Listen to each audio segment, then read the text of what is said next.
Halo sahabat, Assalamualaikum. Kita ketemu kembali di Tips Bahagia ala Uci Yolanda. Senang sekali saya kembali hadir menyapa Anda. Saya harapkan kabar Anda menyenangkan hari ini. Tema kita kali ini, memahami diri sendiri dan orang lain. Sahabat, sudahkah kita paham tentang diri kita? Yakin? Sudah paham betul? Jangan-jangan selama ini kita menjalani kehidupan tanpa mengenali diri kita sendiri. Wah, bagaimana mungkin kita berjalan mengarungi kehidupan ini, membawa jiwa dan raga kita, tapi kita tidak tahu siapa diri kita. Ya, kadang-kadang kita hidup mengalir begitu saja, apa adanya, tanpa beban, tanpa berpikir apa-apa, sehingga sampai memikirkan diri sendiri pun tidak ada waktu, sehingga kemudian kita tidak mengenali diri kita sendiri. Padahal salah satu kunci meraih kebahagiaan hidup adalah bagaimana kita mengenal diri kita sendiri. Ya, sesekali cobalah kita bercermin, tatap wajah kita bisa mengenali wajah kita, mata, bibir, telinga, semua bisa kita lihat dan kita bisa mengenalnya. Kemudian tinggi badan kita, berat badan kita, gerak-gerik tubuh kita, bahasa tubuh kita, tentu kita juga harus mengenalnya, sehingga kita tidak menjadi pribadi yang asing dengan diri kita sendiri. Ya, itu pengenalan secara fisik. Sangat mudah kita mengenal diri kita secara fisik. Tapi yang lebih penting dari itu adalah bagaimana kita mengenali diri kita dari sisi batiniahnya, dari sisi rohaniahnya, dari sisi kepribadian kita, karakter kita. Kita harus mengenal, sehingga ketika kita meniti kehidupan ini, kita menjadi pribadi yang tidak salah arah dan melangkah. Karena kita memahami diri kita, dan kita tahu bagaimana kita bersikap untuk orang-orang sekitar kita.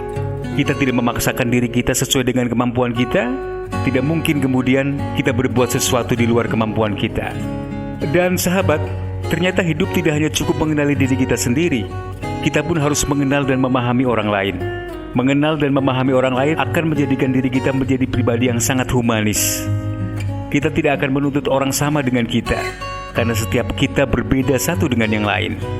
Kita akan menerima perbedaan orang lain dengan begitu lapang dan tulus. Bukankah Tuhan menciptakan seluruh makhluk di muka bumi ini berbeda satu dengan yang lainnya? Kebayangkan bagaimana gak dinamisnya, gak serunya, gak indahnya hidup ini kalau semuanya serba sama dan seragam. Tidak akan ada kehidupan, karena dari perbedaan itulah akan memunculkan sebuah dinamika kehidupan yang saling membutuhkan. Perbedaan bukan sesuatu yang harus kita pertentangkan, justru harus dicari persamaannya, sehingga kemudian kita menjadi orang yang bisa melangkah seiring sejalan dengan orang lain. Maka memahami orang lain adalah kunci bagaimana kita menerima perbedaan itu. Karakter kita berbeda satu dengan yang lain. Sikap kita tentu berbeda dengan yang lain. Watak, kepribadian, gaya hidup, cara bicara, dan yang lain-lain semuanya akan berbeda dengan kita.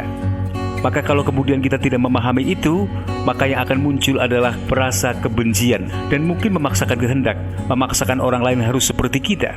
Padahal pribadi yang humanis dan menyenangkan adalah yang bisa menerima perbedaan orang lain dan memahami perbedaan itu sebagai sesuatu yang kemudian bisa melengkapi kekurangan diri kita, bisa dijadikan cerminan bagi kita untuk kemudian kita berbuat lebih baik. Maka mari pahami diri sendiri dengan tidak lupa memahami orang lain, agar harmonisasi kehidupan ini berjalan menyenangkan dan lestari. Semoga bermanfaat dan sampai jumpa.